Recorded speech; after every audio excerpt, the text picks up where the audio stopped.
Bahujan Samaj party के साथ बिहार की जनता खड़ी होगी और ये जंगल राज और महाजंगल राज दोनों से बिहार को मुक्ति दिलाई। ये नीतीश कुमार जी का जो राज है, अभी क्या कहेंगे इसको, ये तो महाजंगल राज ही है ना, जहां हमारे दलित समाज में, पिछड़े समाज में, अति पिछड़े समाज में कोई बेटियां घर में सुरक्षित नहीं है। विपक्ष के द्वारा कहा जाता है कि बहुजन समाज पार्टी बीजेपी के बी टीम ग्रुप में काम करती है कि आनंद मोहन जैसे हत्यारे को जेल से छुड़ाया गया, जेल मैनुअल में संशोधन करके उन्हें छुड़ाना पड़ रही है। तो ये बहुजन समाज का किसी का सरकार रहता तो एक अपराधी, एक आतंकी को जेल से छुड़ाने के लिए मैनुअल बदलने की जरूरत नहीं होती। इस बार जो चुनाव है बिहार विधानसभा, इसमें बहुजन समाज पार्टी कितने सीटों पर चुनाव लड़ने जा रही है और कितने पर संभावित जीतने की संभावना है? इन सांपनाथ और नागनाथ जिसे मानवर साहब ने कहा है, कांग्रेस और बीजेपी को, उनके साथ भारतीय जनता पार्टी हो या कांग्रेस हो, इन दोनों गठबंधनों में बहुजन समाज पार्टी कभी नहीं जा सकती। बहन जी का ही हनक है कि उत्तर प्रदेश में जहां करीब 250 विद्यालय बंद करने की बात हुई थी,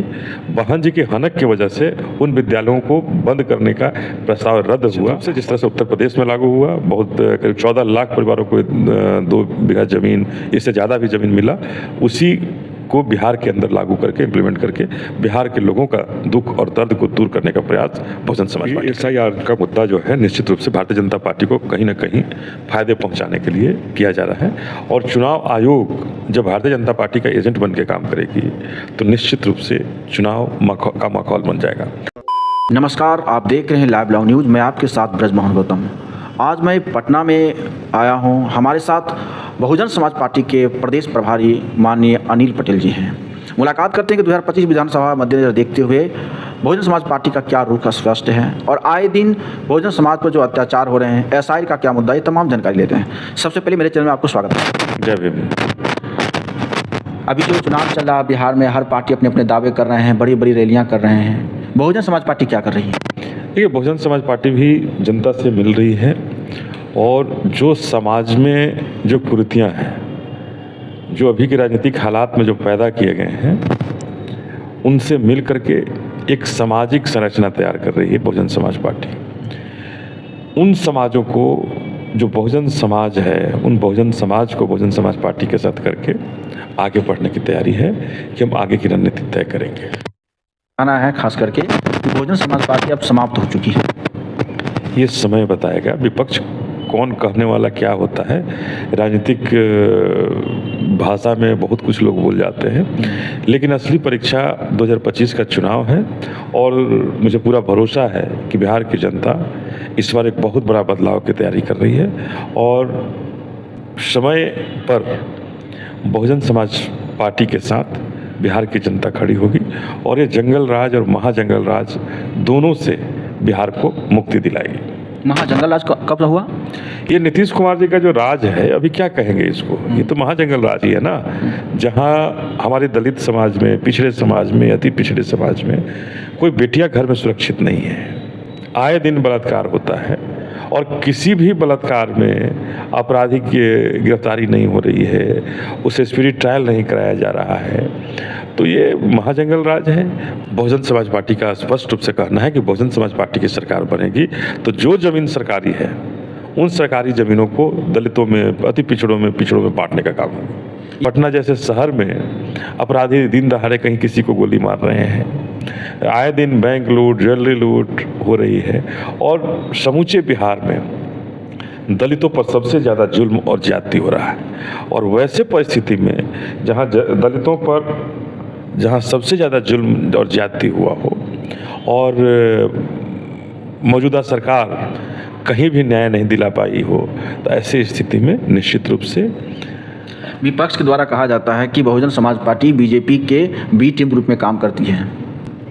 देखिए, विपक्ष बी टीम बनावे, सी टीम बनावे या कहे कि बहुजन समाज पार्टी नहीं है, इसमें मुझे भरोसा नहीं है और उनके कहने से हम अपनी हैसियत और पार्टी का जो क्षेत्र है उसको नहीं नापा जा सकता है। ये उनको भी पता है कि बहुजन समाज पार्टी वो एक चिंगारी है जिसे मानवर काशीराम साहब ने पैदा किया हो। बहुजन समाज पार्टी बाबा साहब के विचारों से चलने वाली पार्टी है। बहुजन समाज पार्टी छत्रपति साहू जी महाराज के विचारों से चलने वाली। बहुजन समाज पार्टी फूले की विचारधारा की पार्टी है और इनकी विचारधारा ऐसी मजबूत है, इन महापुरुषों की विचारधारा इतनी मजबूत है कि किसी के मिटाने से मिट नहीं सकती है। खास करके जो बहुजन मूवमेंट है, उस बहुजन मूवमेंट में जितने भी महापुरुष संघर्ष किए हैं, कहीं न कहीं महिलाओं को सम्मान देते हुए आगे बढ़ते रहे हैं। लेकिन एक रोहिणी घावरी हैं, जो रोहिणी घावरी का आरोप है चंद्रशेखर जी पर कि हमारे साथ ब्लैकमेल करके, यौन शोषण करके और आज हमें इस्तेमाल करके छोड़ दिया है। इसको कहाँ तक सच्चाई देख रहे हैं और उन्होंने एफआईआर भी किया है? देखिए, हम किसी भी व्यक्तिगत किनका क्या है उस मुद्दे पर मैं नहीं कुछ कह सकता हूँ। हम सामाजिक धरोहर को जानते हैं और सामाजिक सरोकार में अगर कहीं कुछ हुआ है तो निश्चित रूप से अगर किसी के साथ रेप जैसी घटना हुई है, बलात्कार की घटना, चाहे वो क्यों नहीं है, हमारे भाई ही क्यों नहीं हो, लेकिन अगर बलात्कार हुआ है तो निश्चित रूप से कानून को उसको दंडित करना चाहिए। जिस प्रकार आप देख रहे हैं कि बिहार में बढ़ते अपराध या कानून का खस्ता हाल, और ख़ास करके बहुजन समाज पार्टी पर यह भी आरोप लगता है, बहुजन समाज के द्वारा आरोप लगाया जाता है कि जिस प्रकार बहन जी पहले एग्रेसिव थी, बहन जी का हनक और खनक पूरे उत्तर प्रदेश ही नहीं पूरे देश में जाना जाता था, तो आज वो खास करके बीजेपी को सलाह देते हुए नजर आती है कोई मुद्दे पर। देखिए, आपको ऐसा लगता है कि आप सलाह देख रहे हैं या कुछ जो लोग आपको बता रहे हैं वो सलाह देख रहे हैं। अभी बहन जी का ही हनक है कि उत्तर प्रदेश में जहां करीब 250 विद्यालय बंद करने की बात हुई थी, बहन जी के हनक की वजह से उन विद्यालयों को बंद करने का प्रस्ताव रद्द हुआ और फिर से उन विद्यालयों में रौनक लौटी। तो बहन जी का हनक न खत्म हुआ है न कभी हो सकता है। बहन जी बहुजन मूवमेंट के नायक हैं और उनके बहुजन मूवमेंट न टूटेगा और न उनकी हनक रुक सकती है। इस बार जो चुनाव है बिहार विधानसभा, इसमें बहुजन समाज पार्टी कितने सीटों पर चुनाव लड़ने जा रही है और कितने पर संभावित जीतने की संभावना है? ये SIR का मुद्दा जो है निश्चित रूप से भारतीय जनता पार्टी को कहीं ना कहीं फायदे पहुंचाने के लिए किया जा रहा है और चुनाव आयोग जब भारतीय जनता पार्टी का एजेंट बन के काम करेगी तो निश्चित रूप से चुनाव का माहौल बन जाएगा। देखिए, हम तो यही कहेंगे 243 सीट पर हम बहुजन समाज पार्टी चुनाव लड़ेगी और आने वाले समय में निश्चित रूप से बहुजन समाज पार्टी की बिहार में सरकार बनेगी। देखते हैं बड़ी बड़ी पार्टियां, चाहे वो बीजेपी हो या कांग्रेस हो, 36 कोई 35 कोई 38 दलों से गठबंधन करके चुनाव लड़ती हैं, जबकि बहुजन समाज पार्टी हमेशा अकेले लड़ती है, जिसका खामियाजा हमेशा बीएसपी को भुगतना पड़ता है।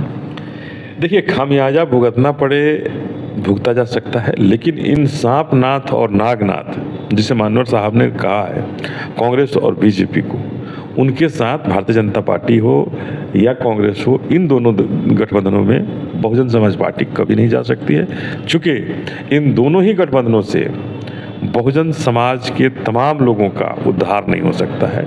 तो जहां उद्धार नहीं हो सकता है वहां बहुजन समाज पार्टी नहीं जा सकती है और बहुजन समाज पार्टी को या इसके नेता को खुद का पेट नहीं चलाना है, ये अपने समाज के लिए जो हमारे समाज में जो पीछे बैठे हैं उनको आगे लाने का मूवमेंट है और इस मूवमेंट को तभी दिशा दी जा सकती है जब बहुजन समाज पार्टी की सरकार बनाई जाए। इस विधानसभा चुनाव में बहुजन समाज पार्टी के द्वारा क्या मैनिफेस्टो है, जो अन्य विपक्षी पार्टियां जो भी है सब अपना मैनिफेस्टो जारी करती है, जैसे तेजस्वी यादव माय बहन योजना या तमाम चीज़, उसके आधार पर नीतीश कुमार कई योजनाएं लागू भी किए हैं। देखिए, बहुजन समाज पार्टी आज तक कोई मैनिफेस्टो नहीं लाई है और सीधा कहती है कि हम संविधान ही हमारा मैनिफेस्टो है। बाबा साहब द्वारा निर्मित संविधान ही बहुजन समाज पार्टी का मैनिफेस्टो है। लेकिन बिहार में जो सामाजिक संरचना में बहुतायत जो हमारे दलित समाज के अति पिछड़े समाज के जो लोग हैं, पिछड़े समाज के जो लोग हैं, जो भूमिहीन हैं, उन भूमिहीनों को बहन जी ने स्पष्ट कहा है कि सबसे पहले उन्हें जमीन देने की जरूरत है, जहां से वो अपना परिवार का भरण। कितना जमीन देने की जरूरत है? कम से कम जो सरकारी जमीनें हैं उनमें से 2-2 बीघा जमीन उनको देना चाहिए, जिससे कि वो अपना परिवार जीवन। यहाँ तो 3 डिसमिल लोग दे नहीं पा रहे हैं, आप 2 बीघा की बात कर रहे हैं। बहुजन समाज पार्टी का स्पष्ट रूप से कहना है कि बहुजन समाज पार्टी की सरकार बनेगी तो जो जमीन सरकारी है उन सरकारी जमीनों को दलितों में, अति पिछड़ों में बांटने का काम होगा। ये तो नारा भी था मानवर साहब कांसीराम का कि जो ज़मीन सरकारी है वो ज़मीन हमारी है, और ख़ास करके जब देश आज़ाद हुआ तो ज़मीन का कभी बंटवारा नहीं हुआ। इसके कारण बाबा साहब अम्बेडकर भी प्रश्न करते रहे कांग्रेस से, और अंत में मानवर साहब कांसीराम अपने नारा के बदौलत सरकार में लागू भी किया। वही आप बिहार में भी लागू करना चाहते हैं? निश्चित रूप से जिस तरह से उत्तर प्रदेश में लागू हुआ, बहुत करीब 14 लाख परिवारों को 2 बीघा जमीन, इससे ज़्यादा भी ज़मीन मिला, उसी को बिहार के अंदर लागू करके इम्प्लीमेंट करके बिहार के लोगों का दुख और दर्द को दूर करने का प्रयास बहुजन समाज पार्टी करेगी। एसआईआर पर क्या कहना है कि जिस प्रकार विपक्ष के पार्टियां जितने भी हैं, वह चाहे वह बिहार हो या दिल्ली में हो, तमाम अपने आंदोलन के जरिए चुनाव आयोग को कटघरे में खड़ा कर रहे हैं। और हाल फिलहाल में आज न्यूज़ भी आया है कि डोनाल्ड ट्रंप के नाम पर एक बनाया गया है यहाँ समस्तीपुर के मोहद्दी नगर में। इससे पहले डोगी बाबू का भी हुआ था। देखिए, ये एसआईआर का मुद्दा जो है निश्चित रूप से भारतीय जनता पार्टी को कहीं ना कहीं फायदे पहुंचाने के लिए किया जा रहा है।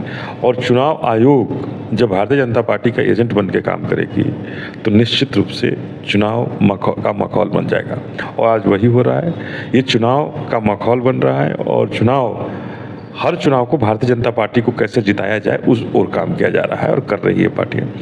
तो ऐसे स्थिति में हम लोग सीधा कहना चाहते हैं कि एसआईआर का जो ये हुआ है, इसमें जो लोगों को वोट डालने से जो रोका जा रहा है, तो निश्चित रूप से ये बाबा साहब के संविधान के विरोधी कार्य हैं। और ऐसे विरोधी कार्यों का बहुजन समाज पार्टी विरोध करती है और कड़े शब्दों में इनकी निंदा करती है। लेकिन अन्य विपक्ष पार्टियां जिस प्रकार लोकसभा हो, राज्यसभा हो या सड़क से लेकर संसद तक आवाज़ उठाएं, उस प्रकार बीएसपी देखने को नहीं मिला। देखिए, हम लोगों ने भी इसके खिलाफ प्रेस कॉन्फ्रेंस किया है, हम लोगों ने इसके खिलाफ बोला है। तो जहां जिनकी संख्या है उस हिसाब से इस पर आवाज़ उठा रहे हैं, हमने भी आवाज़ उठाया इसके लिए। आखिरी क्या संदेश देना चाहेंगे कि बिहार की जनता को, और खास करके जो बहुजन मूवमेंट व जो बाबा साहब को मानने वाले लोग हैं, अब तो हर पार्टी बाबा साहब के आगे करके अपना वोट उठती है।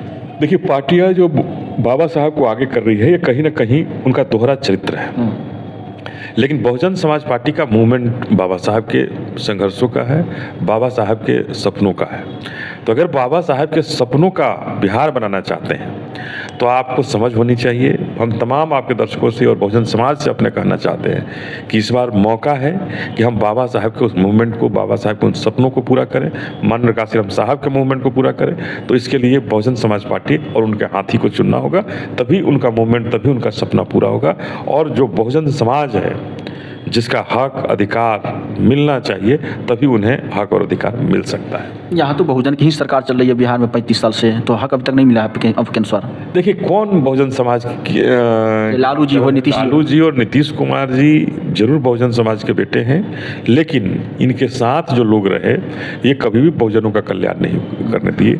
आज वही कारण है कि आनंद मोहन जैसे हत्यारे को जेल से छुड़ाया गया, जेल मैनुअल में संशोधन करके उन्हें छुड़ाना पड़ रही है। तो ये बहुजन समाज का किसी का सरकार रहता तो एक अपराधी, एक आतंकी को जेल से छुड़ाने के लिए मैनुअल बदलने की जरूरत नहीं होती। इसलिए ये बहुजनों का सरकार नहीं है, ये सामंतवादी और मनुवादी माफियाओं की सरकार है। और इसके रहते बहुजन समाज का कभी भला नहीं हो सकता। तो इस प्रकार देखें कि किस प्रकार हर प्रश्नों का जवाब माननीय प्रदेश प्रभारी अनिल पटेल जी ने दिए। और खास करके इनका कहना है कि बहुजन समाज पार्टी बिहार ही नहीं पूरे देश में बाबा साहब अम्बेडकर और माननीय साहब कांशीराम के विचारों पर आधारित है। और बिहार में प्रत्येक मजदूरों को, प्रत्येक भूमिहीनों को 2-2 बीघा कम से कम जमीन देने की बात करती है। आपका क्या कहना है? लाइक, कमेंट, शेयर कीजिए। आप देख रहे थे लाइव न्यूज़। मैं आपके साथ ब्रजमोहन गौतम। धन्यवाद।